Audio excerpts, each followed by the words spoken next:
Hello guys, welcome to our YouTube channel zero to infinity. तो आज हम पढ़ने वाले हैं स्पेशल ग्रुप। ठीक है ना, स्पेशल ग्रुप पढ़ने वाले हैं। इससे पहले हमने ग्रुप पढ़े कि ग्रुप क्या होते हैं, आबेली ग्रुप क्या होते हैं। आबेली ग्रुप को हम क्रम विनिमय ग्रुप भी बोलते हैं। इससे पहले हम ये जान चुके हैं कि ग्रुप बनने की क्या प्रोसेस होती है।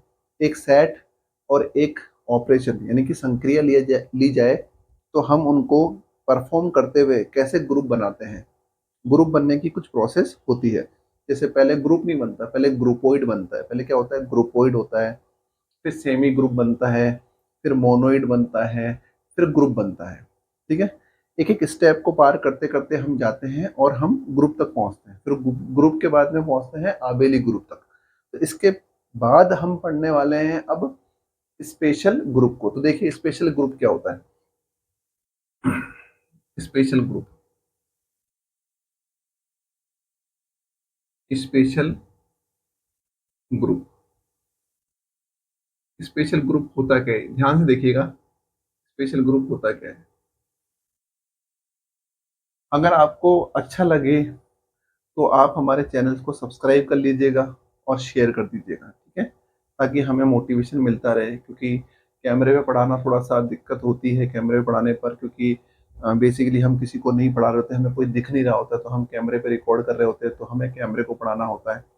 तो अगर कमेंट और लाइक होते हैं तो थोड़ा हमें मोटिवेशन मिलता है। ठीक है, तो देखते हैं स्पेशल ग्रुप कौन से होते हैं। जैसे मैंने लिखा है स्पेशल ग्रुप में, जैसे यहाँ लिखा Zn+n, ये है Zn+n। ये पहला हमने स्पेशल ग्रुप देखा है। यहाँ पर जो Zn है, Zn, यहाँ पर जो Zn है वो एक्चुअल में क्या है, वो एक्चुअल में है 0 1 2 3, ऐसे करते करते डैश डैश डैश n-1, 0 से स्टार्ट होगा। ठीक है, और यहाँ पर कौन सा ऑपरेशन है, +n। ये एक संक्रिया है। ये तो हमारे पास क्या है, सेट है। Zn तो क्या है, यहाँ पर सेट है। अब सेट Zn एक्चुअल में कैसा सेट होता है, इस प्रकार का सेट होता है। ठीक है, और यहाँ पर जो +n है इसे बोलते हैं हम, ये है संक्रिया। ये क्या है, यहाँ पर संक्रिया मतलब ऑपरेशन है। ग्रुप बनाने के लिए दो चीजें चाहिए होती है। एक तो चाहिए होता है हमें सेट, और दूसरा चाहिए होता है हमें हमें ऑपरेशन। ये है सेट और ये है ऑपरेशन, जिसे हम हिंदी में क्या बोलते हैं, संक्रिया। तो ये सेट है और ये सेट कैसा दिखता है, देखो 0 1 2 3 4 n-1, और ये संक्रिया है +n। अब ये संक्रिया को बोलते क्या है, इसको बोलते हैं अवशेष योग n संक्रिया। हिंदी में क्या बोलते हैं, अवशेष योग n संक्रिया, अवशेष योग n संक्रिया। ठीक है, और इंग्लिश में बोलते हैं इसको एडिशन। इंग्लिश में मैं भी लिख देता हूँ, इंग्लिश में बोलते हैं इसको addition modulo, addition modulo n। ठीक है, इसको क्या बोलते हैं, एडिशन मॉड्यूलो n। ठीक है, इस तरीके। तो ये हो गया सेट और ये हो गई इसकी संक्रिया। अब ये काम कैसे करती है, ये ध्यान से देखिएगा, काम कैसे करती है।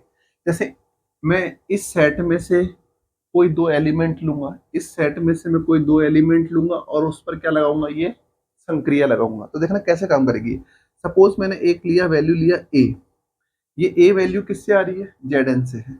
और मैंने दूसरी वैल्यू ली b, ये भी कहाँ से आएगी, Zn से। और मैंने इसके अंदर लगाई संक्रिया +n, इस तरीके की संक्रिया लगा दी।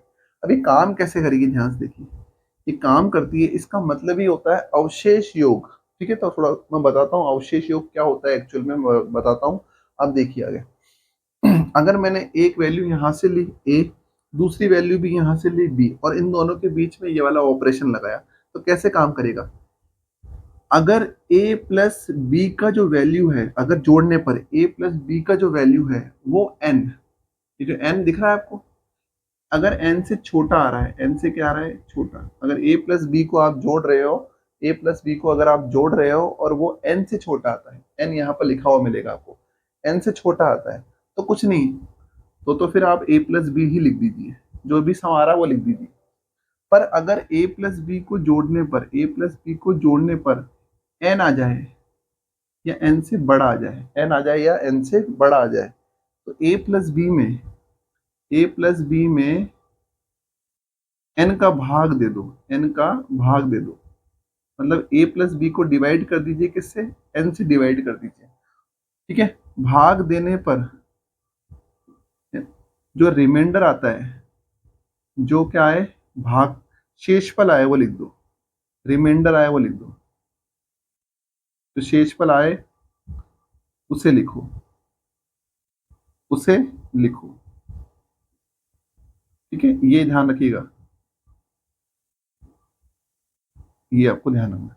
तो इसको ऐसे किया जाता है, इसलिए स्पेशल ग्रुप से। तो स्पेशल ग्रुप में क्या है, जेड एन, जेड एन का मतलब क्या है, 0 1 2 3 4 5 और n-1, ये है प्लस एन। प्लस एन का मतलब जोड़ना ही होता है, पर याद रखिए जोड़ना थोड़ा अलग तरीके से है। कैसे जोड़ना है, दो इसके एलिमेंट लेने हैं, जेड एन में से दो एलिमेंट उठाइए, उनको जोड़ दीजिए। पर ध्यान रखिए जोड़ते वक्त अगर जोड़ने पर वो वैल्यू एन, ये एन है ना, एन एन से छोटी रहती है, एन से क्या रहती है, छोटी, तो जो जोड़ आ रहा है वही लिख दीजिए। बट अगर जोड़ने पर ये वैल्यू या तो एन के बराबर हो जाए या एन से बड़ी हो जाए, तो हमें उस एन से उसमें डिवाइड कर देना है, एन से क्या कर देना है, डिवाइड कर देना है, और जो शेषफल आए वो हमें लिख देना है। तो ये हमने पढ़े एक स्पेशल ग्रुप। अभी ऐसे स्पेशल ग्रुप बहुत सारे आएंगे इसके अंदर, अभी हमने जो पढ़ा है वो एक स्पेशल ग्रुप देखा है।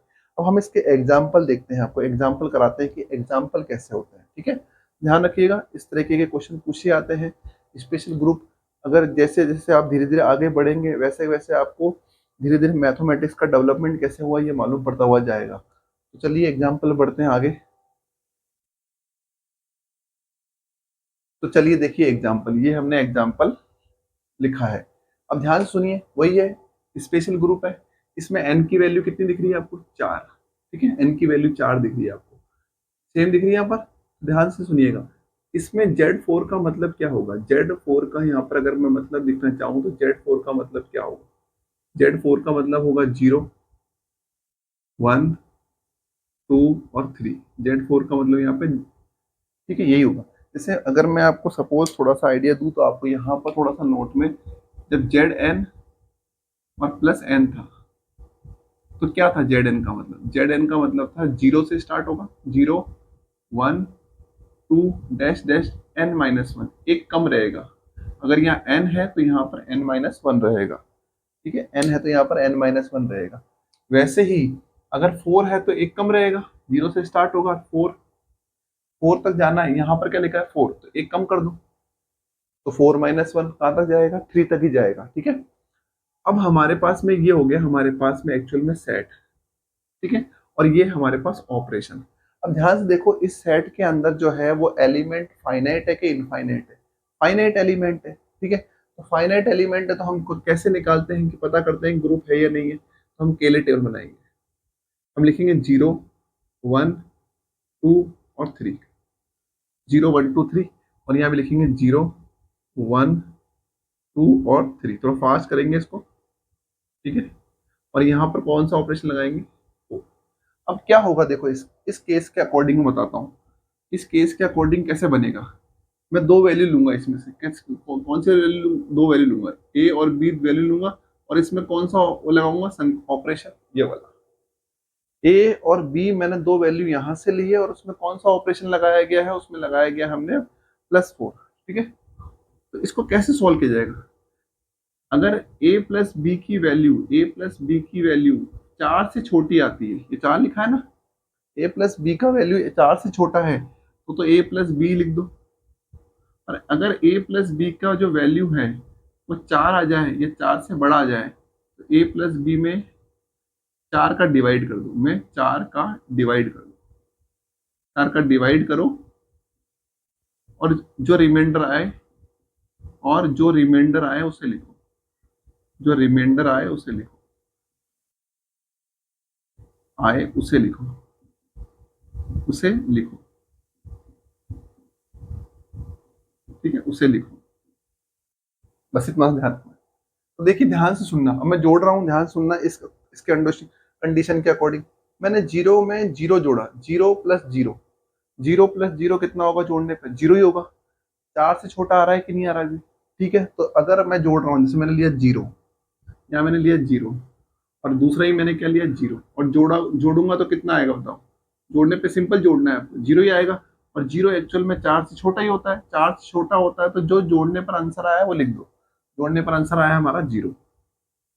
ठीक है, अब जीरो प्लस वन कीजिए, जीरो प्लस वन कितना होता है? जीरो प्लस वन वन होता है, और वन जो है वो चार से छोटा है, तो जो जोड़ने पे आए वो लिख दीजिए।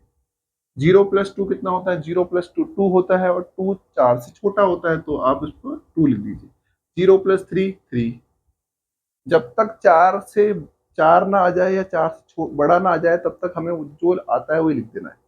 अब one plus zero one, one plus one two, one plus two three, one plus three four. जैसे ही हमारे को फोर मिला, ये वाली कंडीशन आ गई कि दोनों को संख्याओं को जोड़ने पर चार के बराबर आ गया, तो हमें क्या करना है? चार से डिवाइड कर देना है। क्या कर देना है? जो भी हमारा सम आया, जैसे ये आया है वन प्लस थ्री, कितना आया है? फोर। अब फोर को फोर से डिवाइड कर दीजिए, कितना रिमाइंडर आता है? फोर को फोर से डिवाइड करने पर जीरो, जीरो रिमाइंडर आता है। अगर मैं फोर को फोर से डिवाइड करूंगा तो रिमाइंडर जीरो आएगा। वैसे टू प्लस जीरो कितना होगा? टू। टू प्लस वन कितना होगा? Three. Two plus two four, आ गया फोर, यहाँ पर फिर इक्वल वाली कंडीशन आ गई, तो फोर से डिवाइड कर दीजिए, रिमाइंडर कितना आएगा? जीरो। टू प्लस थ्री कितना आया? फाइव। फाइव आ गया, मतलब फोर से बड़ा आ गया, इसका मतलब हमको फोर से डिवाइड करना पड़ेगा। फोर से डिवाइड करते रिमाइंडर कितना आएगा? वन, क्योंकि हमारा आंसर कितना आया था? टू प्लस थ्री कितना आया? फाइव। फाइव को किससे डिवाइड किया? फोर से, तो कितना रिमाइंडर आएगा? वन। थ्री प्लस जीरो कितना आया? Three. Three plus one four, four आते ही डिवाइड करा, remainder zero. Three plus two five, remainder one. Three plus three six, divide by करो फोर, कितना आएगा? Remainder two. तो ये हमारे पास आया। ऐसे सोल्व होगा ये। ठीक है, अब इसमें देखो, इस टेबल के अंदर, इस केले टेबल के अंदर, जो भी केले टेबल के अंदर एंट्री आ रही है, ये जो अवयव आ रहे हैं, क्या ये हमारे सेट से ही है क्या? देखो, कोई ऐसी एंट्री तो नहीं है जो इसके अंदर नहीं आ रही है। देखो, zero one two three, three three तक ही है, तो इसका मतलब क्या है? ये एक बाइनरी ऑपरेशन है। इसका मतलब पहला है कि ये बाइनरी, ये द्विचर संक्रिया है। क्या है? द्विचर संक्रिया। इसमें द्विचर संक्रिया है, मतलब ये बाइनरी ऑपरेशन तो है, द्विचर संक्रिया है। दूसरा, दूसरा भाई, कि कौन सा ऑपरेशन था? बेसिकली प्लस ऑपरेशन ही था भाई, हमने प्लस ही तो किया है, और क्या किया? तो प्लस ऑपरेशन कैसा होता है? प्लस ऑपरेशन एसोसिएटिव होता है, मतलब सहचारी होता है। तो प्लस जो योग संक्रिया होती है, योग संक्रिया, योग संक्रिया, योग ही तो कर रहे हैं हम, जोड़ ही तो रहे हैं। योग संक्रिया सहचारी होती है, सहचारी होती है। योग संक्रिया सहचारी होती है, योग संक्रिया सहचारी होती है। ठीक है, हम जोड़ रहे हैं। सहचारी का मतलब होता है एसोसिएटिव। ठीक है, हम कैसे भी जोड़ लें। ठीक है, सहचारी का मतलब याद है ना? एसोसिएटिविटी पता होनी चाहिए, एसोसिएटिविटी, कम्यूटेटिविटी, ये सब पता होनी चाहिए। ठीक है। थर्ड, तो इसका मतलब है हम पता कर रहे हैं कि वाकई में ये जो है ग्रुप है। और ये कैसे ग्रुप होते हैं याद रखना, जो स्पेशल ग्रुप है ना, ये वाले स्पेशल ग्रुप, ये बेसिकली अगर मैं बात करूं तो स्पेशल ग्रुप, ये वाला स्पेशल ग्रुप हमेशा क्या होता है? क्रम विनिमय होता है, क्रम विनिमय ग्रुप होता है। ये याद रखिएगा थोड़ा सा, क्वेश्चन में डायरेक्ट यही पूछेंगे कि, क्वेश्चन में डायरेक्ट यही पूछते हैं, क्वेश्चन में डायरेक्ट यही पूछते हैं कि स्पेशल ग्रुप होता है plus Z N plus N, Z N plus N. कैसा, कैसा ग्रुप होता है? तो ये क्रम विनिमय ग्रुप होता है। क्या होता है? क्रम विनिमय ग्रुप होता है। ये हम प्रूफ कर रहे हैं भाई, क्रम विनिमय ग्रुप ही है ये। तो ये डायरेक्ट आपको एग्जाम में क्या पूछा जाने वाला है? डायरेक्ट एग्जाम में पूछा जाने वाला है कि Z N plus N group जो है, स्पेशल ग्रुप है, ये किस प्रकार का ग्रुप होता है? तो याद रखना, सीधे हम बोलेंगे क्रम विनिमय ग्रुप होता है। हम इसको प्रूफ कर रहे हैं। देखो, मैंने एक एग्जांपल लिया, ये स्पेशल ग्रुप का एग्जांपल है। अब मैं इस एग्जांपल को प्रूफ कर रहा हूँ कि ये क्रम विनिमय होगा या नहीं होगा। तो द्विचर संक्रिया हो गई, सहचारिता लग गई इसके अंदर, योग संक्रिया सहचारी होती है। तीसरा हम निकालेंगे इसके अंदर तत्समक अवयव। क्या निकालेंगे? तत्समक अवयव, जिसको हम बोलते हैं आइडेंटिटी एलिमेंट, तत्समक अवयव। तत्समक अवयव कैसे निकालते तत्समक अवयव? इसके जैसा इसके जैसा आप पता कर लो कि कॉलम कहाँ दिख रहा है आपको। तो इसके जैसा कॉलम आपको यहाँ दिखेगा, देखो दिख गया आपको कॉलम इसके जैसा बिल्कुल सेम टू सेम। और कहीं दिख रहा है आपको ऐसा कैसा? नहीं, जीरो की जगह जीरो, वन की जगह वन, टू की जगह टू। तो इसके ऊपर जो भी लिखा हो ना वही तत्समक अवयव है। तो जीरो जीरो इसका तत्समक अवयव। अब तत्समक अवयव आने के बाद एक बार जरूर देखें कि भाई ये सेट से ही आ रहा है ना। कभी कभी तत्समक अवयव आ तो जाता है पर वो सेट से नहीं आता है। तत्समक अवयव जीरो है और वो सेट के अंदर प्रेजेंट है, इसका मतलब कोई दिक्कत नहीं है, तत्समक अवयव इसमें एग्जिस्ट करता है। अब इसमें देखते हैं हम लोग, तत्समक अवयव जो है हमारा जीरो है वो कहाँ कहाँ आ रहा है? इधर देखो, यहाँ आ रहा है, इसमें यहाँ आ रहा है, इसमें यहाँ आ रहा है, और इसमें यहाँ आ रहा है। यहाँ आ गया, यहाँ हमारा तत्समक अवयव आ रहा है। तो फोर्थ इसके अंदर क्या है, हम निकालना है प्रतिलोम अवयव। प्रतिलोम अवयव का मतलब होता है आइडेंटिटी एलिमेंट। प्रतिलोम अवयव, प्रतिलोम अवयव, ठीक है। तो प्रतिलोम अवयव कैसे निकालेंगे भैया? जीरो का प्रतिलोम कितना होगा? जीरो का प्रतिलोम जीरो होगा। जीरो का प्रतिलोम कितना होगा? जीरो का प्रतिलोम जीरो होगा। जीरो का प्रतिलोम जीरो होगा। हो गया, जीरो का प्रतिलोम क्या होगा? जीरो। मतलब मैं जीरो की अगर संक्रिया जीरो के साथ कराता हूं तभी तो मेरे को क्या मिलता है? आइडेंटिटी एलिमेंट मिलता है, ठीक है। प्रतिलोम अवयव की डेफिनेशन मालूम है ना? प्रतिलोम अवयव की डेफिनेशन किसी को नहीं मालूम है तो आप थोड़ा सा यहाँ समझ लो। प्रतिलोम अवयव की डेफिनेशन क्या होती है? प्रतिलोम अवयव की डेफिनेशन होती है कि किसी भी एलिमेंट को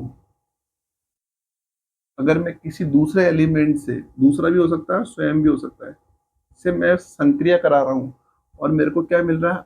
आइडेंटिटी एलिमेंट मिल रहा है। यह है प्रतिलोम की परिभाषा।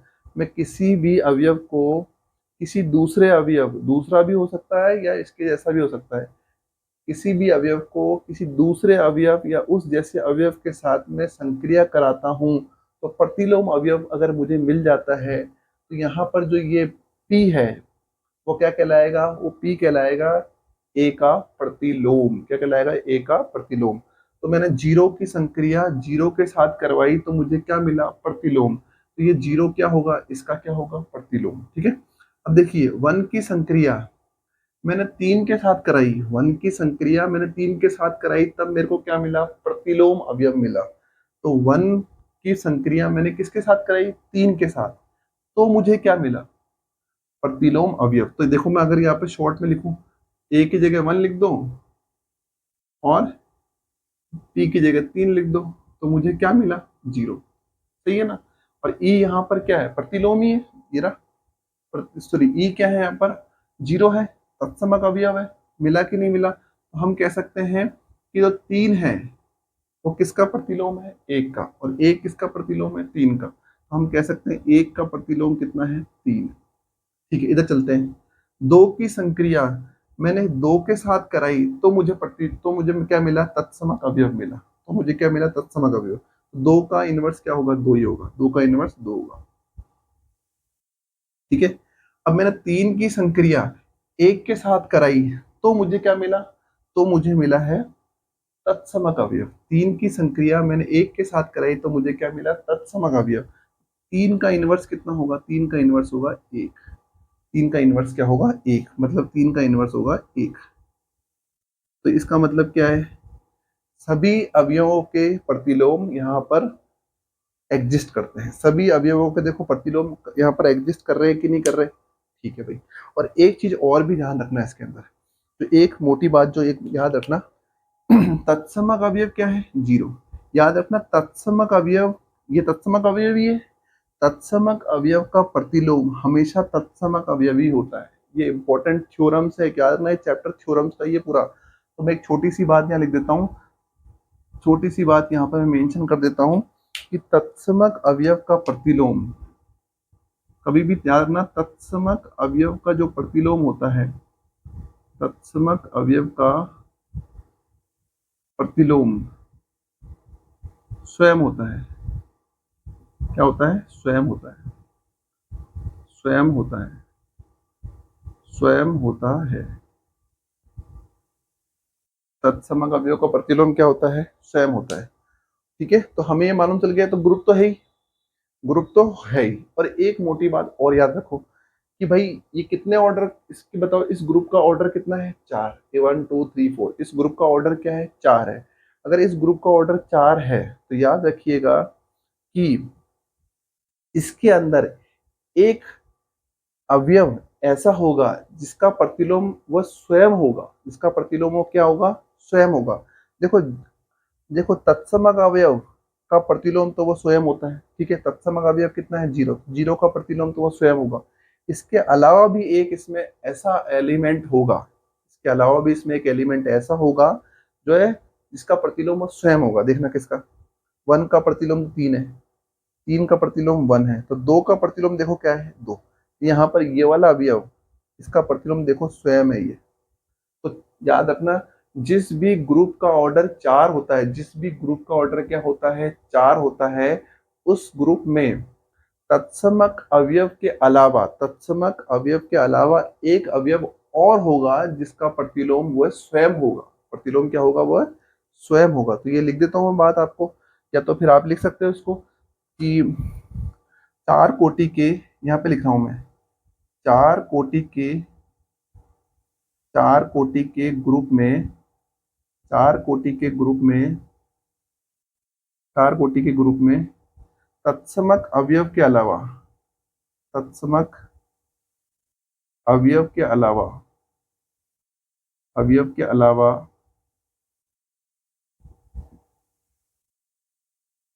एक अवयव, एक अवयव ऐसा जरूर होगा, ऐसा जरूर होगा, जरूर होगा जिसका प्रतिलोम वह स्वयं होगा, जिसका प्रतिलोम वह स्वयं होगा, प्रतिलोम वह स्वयं होगा, स्वयं होगा, ठीक है ना। तो except the, except the identity element, one element are exist in which the having the self inverse, having the self inverse. तो याद रखिएगा ये हो गया सवाल। अब हमको तो ये प्रूफ करना है कि भाई ये जो स्पेशल ग्रुप है ना, ये वाला Zn+n, ये कैसा होता है, क्रम विनिमय। अभी हम ग्रुप तक पहुंच गए हैं, क्योंकि देखो द्विचर संक्रिया भी हो रही है, योग संक्रिया सहचारी होती ही है, तत्समक अवयव भी निकल गया है इसका, और प्रतिलोम अवयव, हर अवयव का, हर एलिमेंट का प्रतिलोम अवयव भी निकल गया। इसका मतलब 4 कंडीशन सेटिस्फाइड हो गई, मतलब एक ग्रुप है। अब हम 5वीं कंडीशन सेटिस्फाई करते हैं। देखो 5वीं कंडीशन कैसे करते हैं, ये रो, इस रो में आने वाले एलिमेंट इस कॉलम में है कि नहीं, देखो फर्स्ट रो में जो एलिमेंट आ रहे हैं वही फर्स्ट कॉलम में है, सेकंड रो में जो एलिमेंट आ रहे हैं वही सेकंड कॉलम में है, थर्ड रो में जो एलिमेंट आ रहे हैं वही थर्ड कॉलम में है, फोर्थ रो में जो एलिमेंट आ रहे हैं वही फोर्थ कॉलम में है। इसका मतलब क्या हुआ कि भाई ये क्या हो गया, ये क्रम विनिमय भी हो गया है। क्रम विनिमय कैसे चेक करेंगे, लास्ट में जब ग्रुप हो जाएगा उसके बाद क्रम विनिमय कैसे चेक करेंगे, पहली रो के एलिमेंट पहली कॉलम में होने चाहिए, दूसरी रो के एलिमेंट दूसरे कॉलम में होने चाहिए, तीसरी रो के एलिमेंट तीसरे कॉलम में, चौथे रो के चौथे कॉलम में। तो इसका मतलब 4 कंडीशन हो गई। इसके बाद 5वीं कंडीशन क्या होगी, 5वीं कंडीशन होगी इसकी कि भाई ये क्रम विनिमय है, क्रम विनिमय है। तो इसका मतलब हमें समझ में आ गया कि भाई ये जो ग्रुप होते हैं, ये वाला जो ग्रुप है क्रम विनिमय है। तो ये कैसा ग्रुप हो गया, एक क्रम विनिमय ग्रुप हो जाएगा, एक क्रम विनिमय ग्रुप ये हो जाएगा। तो ये मेन, तो ये सब चीजें तो सब बेकार की बातें हैं, ठीक है। मेन जो मुद्दा है वो ये याद रखना है, एग्जाम के पर्पस में जब आएगा तो ये याद रखना है ये वाला ग्रुप कैसा होता है।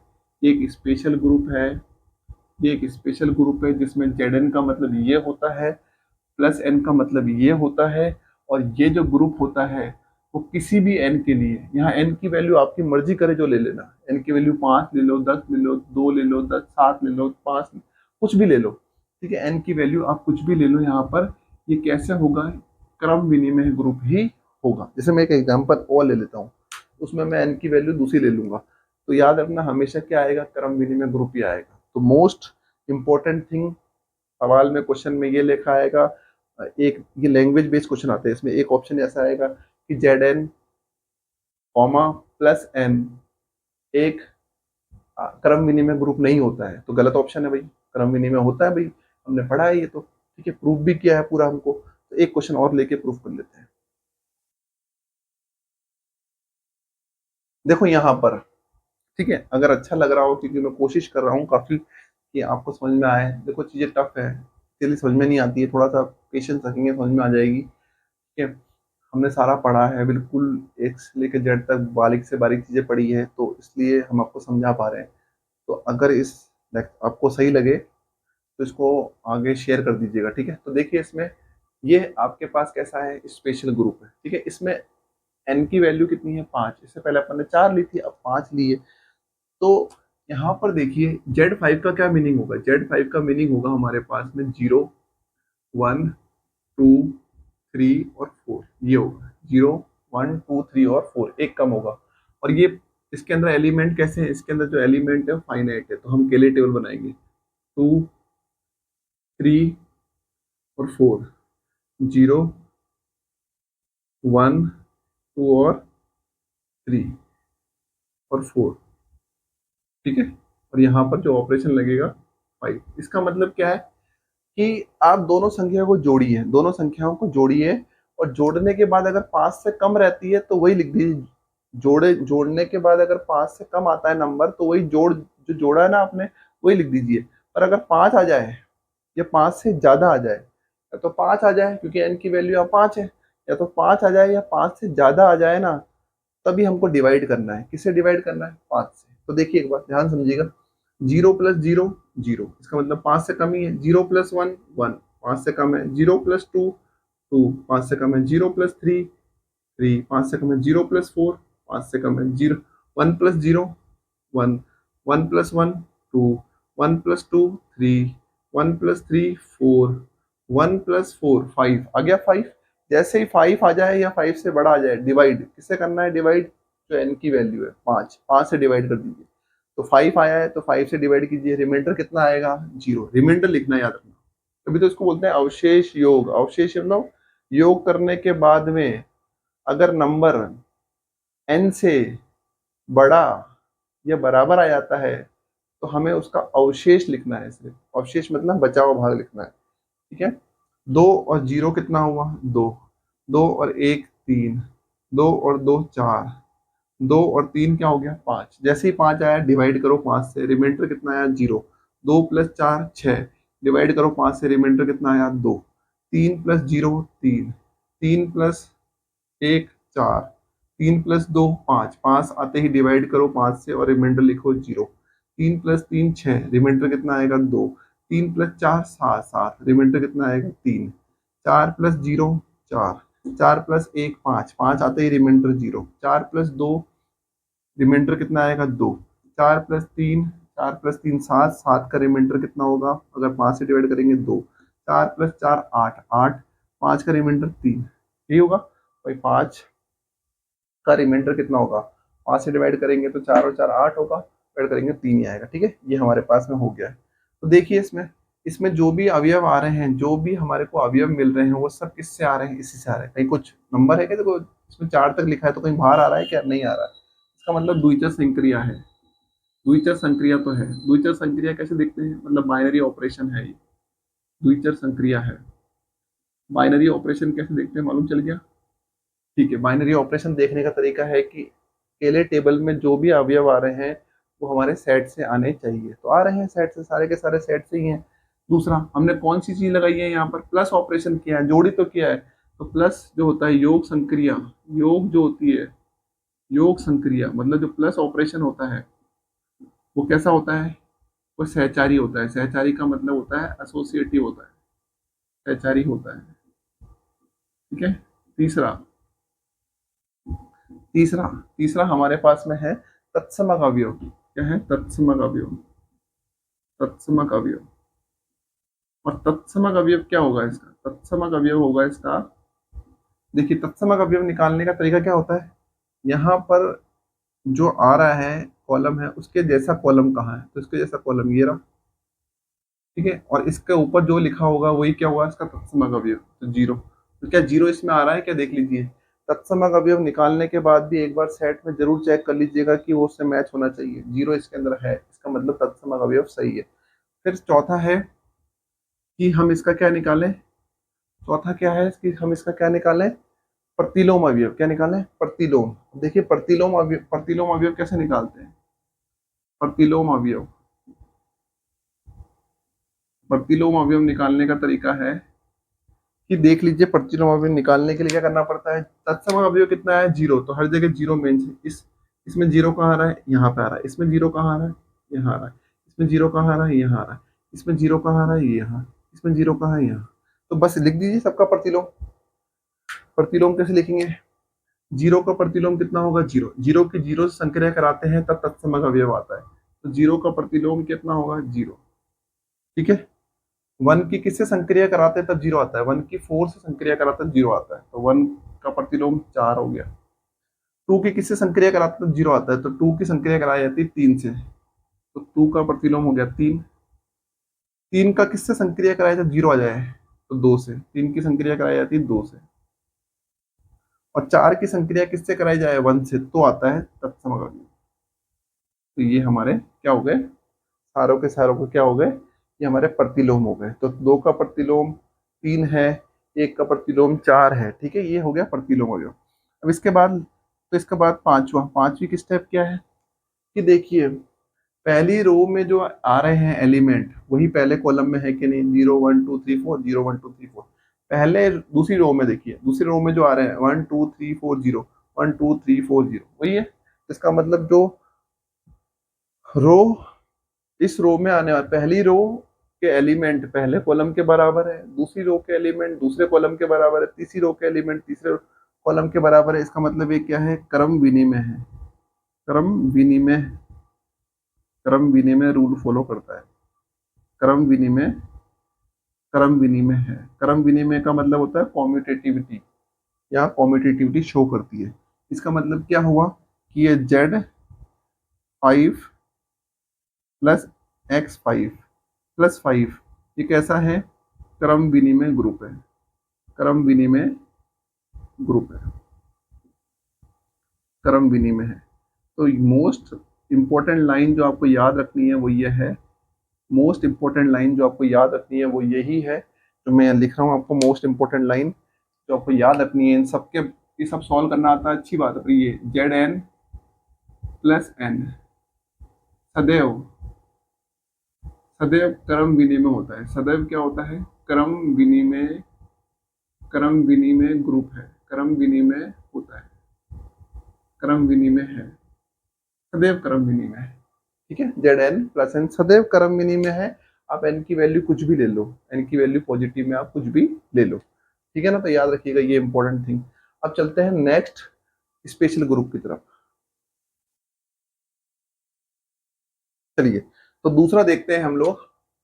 दूसरा स्पेशल ग्रुप है Zn और यहाँ पर Xn, या मल्टीप्लीकेशन n। Zn और मल्टीप्लीकेशन n, इसके पहले हमने कौन सा देखा था, Zn और प्लस n, वो प्लस n था। ये है Zn और मल्टीप्लीकेशन n। ठीक है, ये सदैव क्रम विनिमय होता है। ये भी सदैव क्या होता है, क्रम विनिमय होता है। ये सदैव क्या होता है, क्रम विनिमय, सदैव क्रम विनिमय ग्रुप है। ये भी सदैव क्या है, क्रम विनिमय ग्रुप है, सदैव क्रम विनिमय ग्रुप है ये भी। ठीक है, बट यहाँ पर एक शर्त है, यहाँ पर एक शर्त है। जो n की वैल्यू है, जो n की जो वैल्यू है, यहाँ पर n की वैल्यू, n की जो वैल्यू है वो कैसी होनी चाहिए, अभाज्य संख्या, मतलब प्राइम नंबर होनी चाहिए। अभाज्य संख्या मतलब प्राइम नंबर होनी चाहिए, होनी चाहिए। n should be prime number. n की वैल्यू कैसी होनी चाहिए, प्राइम नंबर होनी चाहिए। ठीक है, याद रखना। उसके अंदर क्या कंडीशन थी, मैं जरा सा शॉर्ट में बता देता हूँ। Zn + n में, तो Zn + n तो क्या होता है, सदैव क्या होता है, क्रम विनिमय होता है। ये तो सदैव क्रम विनिमय है, सदैव क्रम विनिमय है, सदैव क्या है, क्रम विनिमय ग्रुप है। तो सदैव क्रम विनिमय ग्रुप है। इसमें n की वैल्यू कुछ भी लो आप, कुछ भी पॉजिटिव लो, कोई फर्क नहीं पड़ता। बट जब मल्टीप्लीकेशन का केस आ जाता है ना, तो याद रखना, ये भी सदैव क्रमविधि में होता है, पर आप n की वैल्यू कुछ भी नहीं ले सकते इसके अंदर। n की वैल्यू कैसे लेनी पड़ेगी, आपको अभाज्य संख्या ही लेनी पड़ेगी, मतलब प्राइम नंबर ही लेनी लेनी होगी। ठीक है, तो ध्यान रखना है इसके अंदर। चलिए अब अपन इस बात करते हैं इसके अंदर कि कैसे काम होता है। ठीक है, तो यहाँ पर जो जेड एन है ना, यहाँ पर जो जेड एन है उसका मतलब क्या होता है, उसका मतलब होता है 1 से स्टार्ट होगा, ये 0 से स्टार्ट नहीं होगा, याद रखना। कहाँ से स्टार्ट होगा इसके अंदर, जब भी मल्टीप्लीकेशन वाला आ जाए तो 1 से स्टार्ट करना है, 0 नहीं लेना है। अगर आपने 0 ले लिया तो याद रखना, 0 ले लिया तो मल्टीप्लीकेशन के केस में अगर आप 0 का इनवर्स निकालोगे तो 0 का इनवर्स क्या होता है मल्टीप्लीकेशन केस में, 1/0। कितना होता है, 1/0। मल्टीप्लीकेटिव जो इनवर्स होता है, 0 का जो मल्टीप्लीकेटिव इनवर्स होता है, ठीक है, वो क्या होता है 1/0। तो क्या 1/0 इसके अंदर आएगा, कभी नहीं आएगा। तो कभी भी गुणा संक्रिया, मतलब कभी भी आप गुणा संक्रिया यूज कर रहे हो तो कभी भी सेट के अंदर 0 नहीं होना चाहिए। अगर सेट के अंदर 0 हो गया तो इसका मतलब उसका प्रतिलोम, 0 का प्रतिलोम कभी एग्जिस्ट ही नहीं करेगा, 0 का प्रतिलोम कभी एग्जिस्ट ही नहीं करेगा। ये पुरानी वीडियोस में हम बता चुके हैं। ठीक है, फिर भी आप ध्यान रखिएगा जब भी आप गुणा वाला यूज कर रहे हैं तो कभी 0 मत लीजिए सेट में। ठीक है, ये लेयर। और यहाँ पर जो एक्स एन है ये क्या है, ये तो सेट है। और एक्स एन क्या है, एक्स एन बेसिकली यहाँ पर एक संक्रिया है। एक्स एन क्या है यहाँ पर, ये संक्रिया है, मतलब ऑपरेशन है। अब इसका मीनिंग क्या है, इस संक्रिया का मीनिंग है यहाँ पर मल्टीप्लीकेशन मॉड्यूलो एन। क्या है, multiplication, multiplication modulo, modulo N, multiplication modulo N. ठीक है, या फिर इसको आप बोल सकते हैं अवशेष, अवशेष गुणा एन, अवशेष गुणा एन। ठीक है, अवशेष गुणा एन। ठीक है, अब करते कैसे हैं इसमें, सेम इसमें से 2 नंबर उठाइए, कोई भी 2 नंबर उठाइए। जैसे मैंने एक लिया ए, इसमें से ये वो, और हमने दूसरा नंबर लिया बी, इसके बीच में वाली संक्रिया लगाइए। तो कैसे काम करेगा वो, अगर मैं 2 नंबरों को मल्टीप्लाई कर रहा हूं और वो दोनों नंबर जो है वो एन से छोटे हैं तो जो मल्टीप्लाई किया वो लिख दो। पर अगर 2 नंबर को मल्टीप्लाई किया और वो नंबर जो है या तो एन के बराबर आ जाए या उससे बड़े हो जाए, तो ए बी में एन का जो आपने मल्टीप्लाई किया ना उसमें एन का भाग लगा दो, एन का भाग लगाओ और एन का भाग लगाओ और शेषफल लिखो, और शेषफल लिखो, शेषफल लिखो। ठीक है, ध्यान रखिएगा, ये शेषफल लिखो।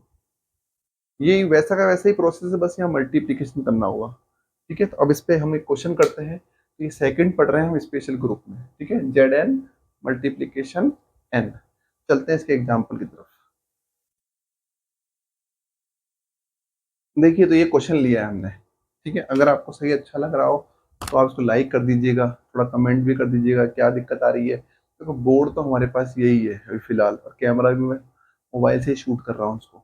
ठीक है, अभी है नहीं इक्विपमेंट मेरे पास में, धीरे धीरे खरीदूंगा, देखते हैं कैसे हो जाएंगे जब।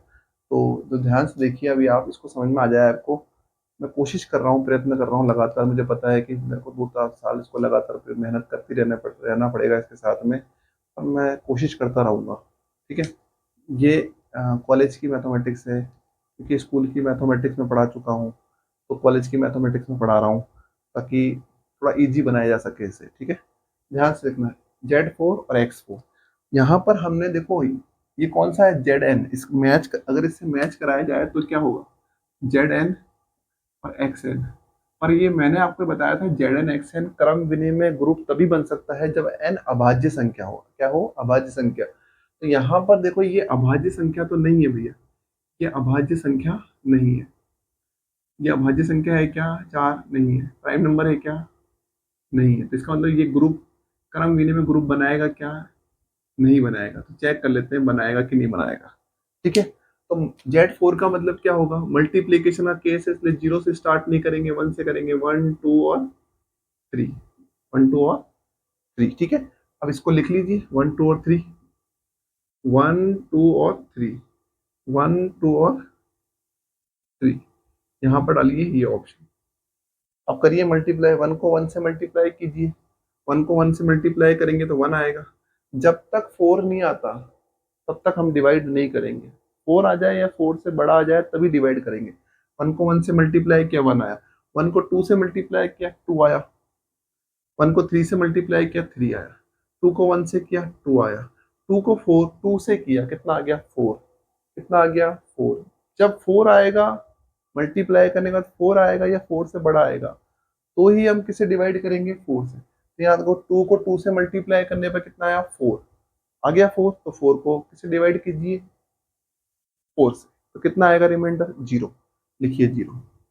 2 को 3 से कीजिए 6, आ गया 4 से बड़ा, तो अब किससे डिवाइड करना है हमको n से, n कितना है मेरा 4, तो करिए 6 को 4 से डिवाइड कीजिए, कितना आएगा रिमाइंडर 2, ठीक है। 3 3 जा 2 3 जा 6, अब 6 आया, 6 क्या होगा 4 से बड़ा है, 4 से बड़ा है तो इसका मतलब मेरे को इसको किससे डिवाइड करना पड़ेगा n से, तो इसका डिवाइड कीजिए रिमाइंडर लिख दीजिए, ठीक है। छोटी छोटी चीजें हैं। 3 को 1 से कीजिए 3, 3 को 2 से कीजिए 6, 6 आते ही 4 से डिवाइड कर दीजिए रिमाइंडर 2, 3 को 3 से कीजिए 9, 9 को अब डिवाइड कीजिए 4 से, तो कितना आएगा रिमाइंडर 1, कितना आएगा 1, 4 2 जा 8, तो 9 में से 8 गया तो 1, तो ये बना। अब देखिए इसमें जो भी अवयव आ रहे हैं वो सेट से है क्या, नहीं, देखो जीरो, देखो ये ध्यान से, जीरो, जीरो सेट के अंदर आ रहा है क्या, नहीं आ रहा है ना, इसका मतलब ये द्विचर संक्रिया ही नहीं है, इसका मतलब ये द्विचर संक्रिया ही नहीं है, द्विचर संक्रिया संक्रिया नहीं है, द्विचर संक्रिया नहीं है, नहीं है, द्विचर संक्रिया ही नहीं है, पहला केस ही फेल हो गया, पहला केस ही फेल हो गया, तो आगे वाले केस चेक करने की जरूरत क्या है, ये तो ग्रुप ही नहीं हो सकता, पहले केस में ही फेल हो गया। इसका मतलब हम कह सकते हैं कि Z4 और जो X4 है ये ग्रुप नहीं बनाएगा, ये ग्रुप नहीं बनाएगा। तो मैंने आपसे पहले ही कहा था ये क्रम विनिमय ग्रुप तभी बनाता है, ये क्रम विनिमय ग्रुप तभी बनाता है जब n कैसी संख्या ली जाती है, अभाज्य संख्या, अदरवाइज ये क्रम विनिमय ग्रुप नहीं बनाता है। चलते हैं एग्जाम्पल पर कि यहाँ पर आप अभाज्य संख्या लेते हैं। चलिए तो देखिए इसमें इसमें आप देखिए सेम टू सेम है, देखो इससे मैच कराइए Zn और Xn, ठीक है ना। तो हमने ये देखा यहाँ पर कि यहाँ पर सेम टू सेम पैटर्न है, बट और n की वैल्यू भी मैंने कैसे यूज कर रखी है, अभाज्य संख्या, प्राइम नंबर ही है ना, 5 कैसा नंबर है प्राइम नंबर। यहाँ मैंने क्या बताया था कि ये तभी क्रम विनिमय ग्रुप बनाएगा जब n कैसा होगा प्राइम नंबर, देखिए मैंने प्राइम नंबर ही लिया है, तभी क्या बनाएगा ये ग्रुप बनाएगा। तो देखते हैं चेक करते हैं ग्रुप बनाता है कि नहीं बनाता। तो Z5 का मतलब होगा, यहाँ मल्टीप्लीकेशन है इसलिए 1 से स्टार्ट होगा, 1 2 3 और 4, एक कम कर दीजिए, इसके अंदर लगाइए फटाफट से 1 2 3 और 4, 1 2 3 और 4, थोड़ा फास्ट होता है ये। अब यहाँ पर ये आएगी 5, तो जब तक 5 नहीं आ जाए मल्टीप्लाई करने पर या 5 से बड़ा ना आ जाए तब तक हमें जो आ रहा है आंसर वो लिखना है मल्टीप्लाई पे। तो 1 इंटू 1 1, 1 इंटू 2 2, 1 इंटू 3 3, 1 इंटू 4 4, ठीक है। 2 इंटू 1 2, 2 इंटू 2 4, 2 इंटू 3 6, आ गया 6, और 5 से बड़ा हो गया, तो डिवाइड कीजिए 5 से, 2 3 जा 6, 6 में डिवाइड कीजिए 5 का, कितना रिमाइंडर आएगा 1, 2 4 जा 8, अब 8 को डिवाइड कीजिए 5 से, 5 से करना है, हाँ 5 से, कितना आएगा, तो 3 आएगा, 3 आएगा, 3 1 जा 3, 3 2 जा 6, रिमाइंडर 1, 3 3 जा 9, 9 को डिवाइड कीजिए 5 से, तो कितना आएगा 4, 4, 3 4 जा 12, 3 4 जा 12, तो 4 से डिवाइड कर दीजिए इसको, 4 से डिवाइड कर दीजिए, तो कितना आएगा 0, 4 से डिवाइड, 3 4 जा 12, 12 आ रहा है, तो 5 से डिवाइड कीजिए, 12 को कैसे डिवाइड करना है 5 से, तो कितना आएगा 2, कितना आएगा 2, 4 1 जा 4, 4 ही लिखिए, 4 2 जा 8, अब जैसे 8 आया, 8 मतलब 5 से बड़ा हो गया, 5 से बड़ा हो गया तो 8 को कैसे डिवाइड करना है 5 से, कितना आएगा 3, 4 3 जा 12, 5 से डिवाइड करने पर 2 रिमाइंडर, 4 4 जा 16, 16 आ रहा है, तो 5 से डिवाइड करेंगे तो कितना आएगा 15, तो 1 आएगा, 1 आएगा। ठीक है, अब देखो टेबल में सारे के जो भी एलिमेंट आ रहे हैं ना वो सारे के सारे सेट से आ रहे हैं, इसका मतलब द्विचर संक्रिया तो है। इसका मतलब क्या है, द्विचर संक्रिया है, द्विचर संक्रिया तो है, द्विचर संक्रिया है, द्विचर संक्रिया है। सेकंड है कि हम मल्टीप्लीकेशन कर रहे हैं ना, कर तो सिंपल मल्टीप्लीकेशन ही रहा है, तो याद रखना गुणा संक्रिया कैसी होती है, सहचारी होती है। गुणा संक्रिया सहचारी होती है, गुणा संक्रिया कैसी होती है, सहचारी होती है, सहचारी होती है, गुणा संक्रिया सहचारी होती है। तीसरा, इसमें तत्समक अवयव कैसे निकालेंगे, तत्समक अवयव, तो तत्समक अवयव निकालने का मैंने सिंपल सा तरीका बता रखा है। जैसा कॉलम यहाँ दिख रहा है आपको वैसा का वैसा कॉलम ढूंढ लो, ये लो मिल गया हमको वैसा का वैसा कॉलम, इसके ऊपर जो दिखे वो तत्समक अवयव है। अब तत्समक अवयव जो भी निकाला है उसको एक बार सेट से मैच करा लीजिए, मैच हो रहा है उसमें सही है ना, हाँ ठीक है सही है। फिर फोर्थ, फोर्थ ऑप्शन में क्या करना है, प्रतिलोम अवयव निकालना है। कैसे निकालना है, प्रतिलोम अवयव, प्रतिलोम अवयव। तो प्रतिलोम अवयव हम कैसे निकालेंगे, तो मैंने आपको बता रखा है कि आप मार्क कर लीजिए, जो भी तत्समक अवयव आया ना उसको मार्क कर लीजिए हर रो में, यहाँ पर आ रहा है, इसमें कहाँ आ रहा है, यहाँ आ रहा है, इसमें कहाँ आ रहा है, यहाँ आ रहा है, इसमें कहाँ आ रहा है, यहाँ आ रहा है। ठीक है, अब देख लीजिए कि किससे आ रहा है। वन की वन से करते हैं तो आता है तत्समक अवयव, तो वन का प्रतिलोम क्या हो गया, वन हो गया, वन का प्रतिलोम वन हो गया। टू की किससे करते हैं ताकि प्रतिलोम अवयव मिलता है, तो टू की थ्री से करने पर मिलता है, टू की थ्री से करने पर मिलता है। ठीक है, थ्री की किससे करने मिलता है, थ्री की मिलता है टू से करने पर, थ्री की किससे मिलता है, टू से करने पर हमें प्रतिलोम अवयव मिलता है। फोर की किससे मिलता है, फोर की फोर से मिलता है, फोर की हमें फोर से मिलता है। तो देखिए इस ग्रुप का ऑर्डर कितना है, चार है, इस ग्रुप का ऑर्डर कितना है, चार है। तो मैंने आपको बताया था जब भी चार कोटि का होगा कोई ग्रुप, चार कोटि का ग्रुप है, हो गया ना, ग्रुप प्रूफ हो गया ना, प्रतिलोम अवयव भी निकल गए, तो ये ग्रुप प्रूफ हो गया है। तो चार कोटि का अगर कोई ग्रुप होगा तो उसमें तत्समक अवयव तो ये वन है, तत्समक अवयव का प्रतिलोम तो वह स्वयं होता है। मैंने क्या बताया था, तत्समक अवयव का प्रतिलोम तो वह स्वयं होता है, मतलब आइडेंटिटी जो एलिमेंट होता है, आइडेंटिटी जो एलिमेंट होता है उसका इनवर्स तो वह सेल्फ इट सेल्फ होता है। ठीक है, उसके अलावा भी एक एलिमेंट ऐसा होगा, उसके अलावा भी एक एलिमेंट ऐसा होगा जिसका इनवर्स वह स्वयं होगा। देखो कौन है ऐसा, चार, चार का इनवर्स वो स्वयं है। तो कौन सी कोटि के, चार कोटि के ग्रुप में तत्समक अवयव के अलावा एक अवयव ऐसा भी होगा जिसका प्रतिलोम वह स्वयं होगा, क्या होगा, स्वयं होगा।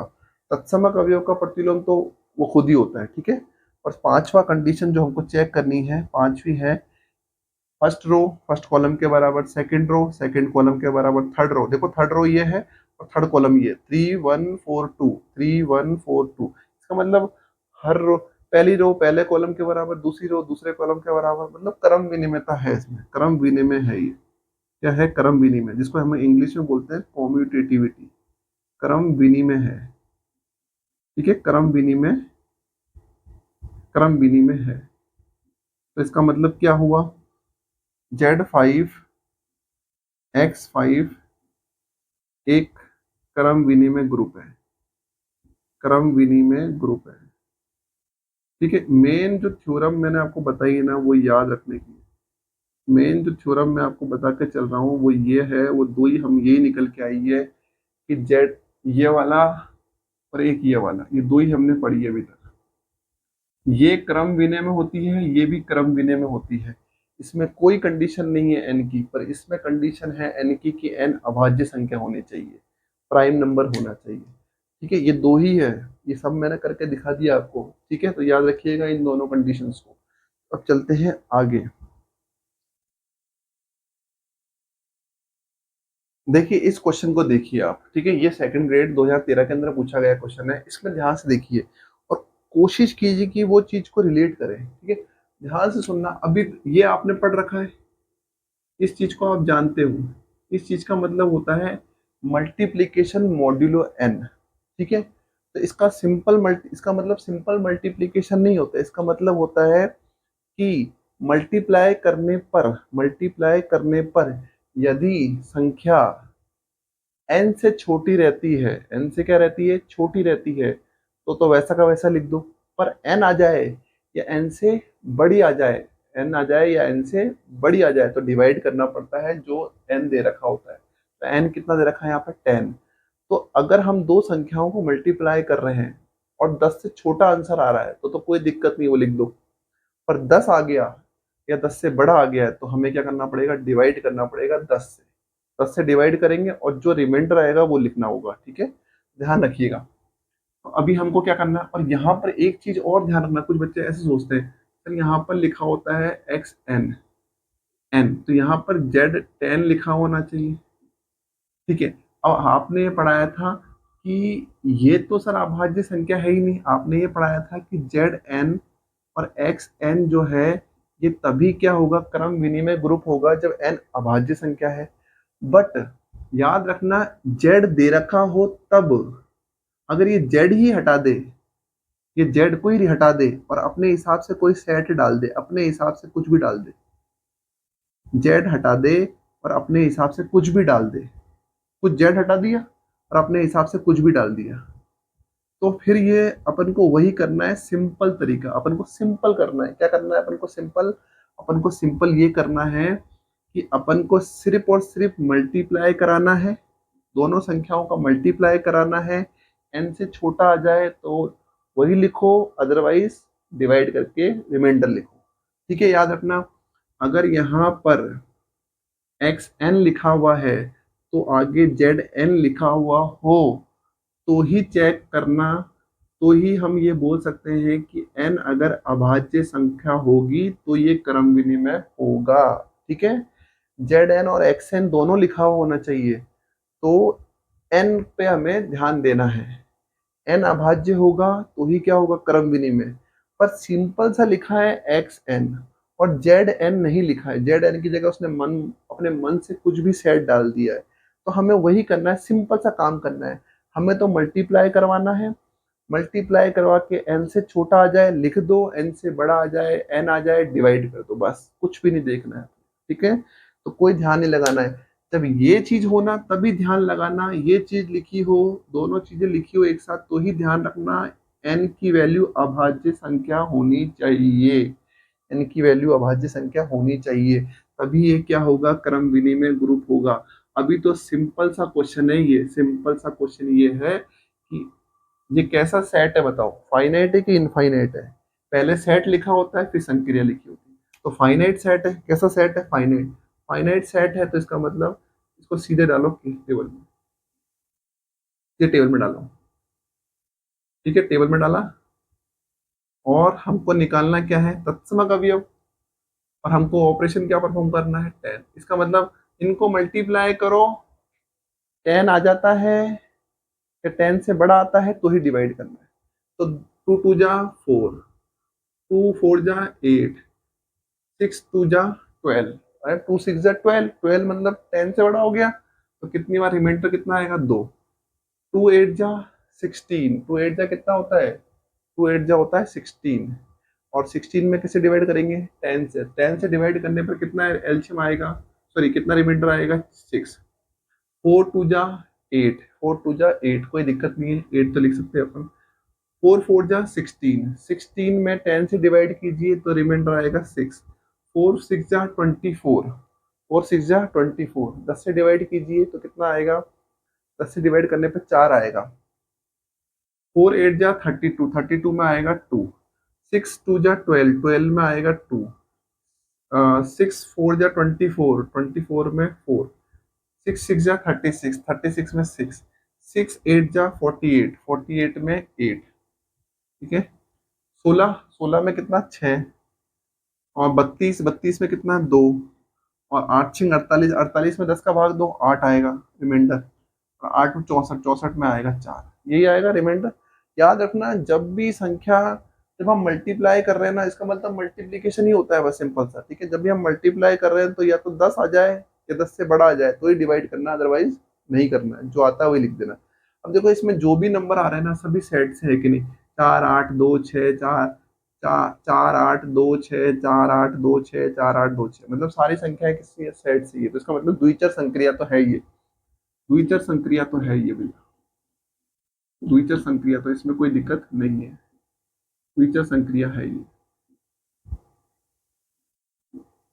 सेकंड है कि सहचारी होती है कि नहीं होती। अब ध्यान से देखो, मल्टीप्लीकेशन कर रहे हैं तो जो गुणा होता है वो सहचारी होता है। अब इतना नहीं करना है एग्जाम में, गुणा क्या होता है, सहचारी होता है। अभी मैं आपको सिखा रहा हूँ, इसलिए गुणा सहचारी होता है, मतलब एसोसिएटिव होता है।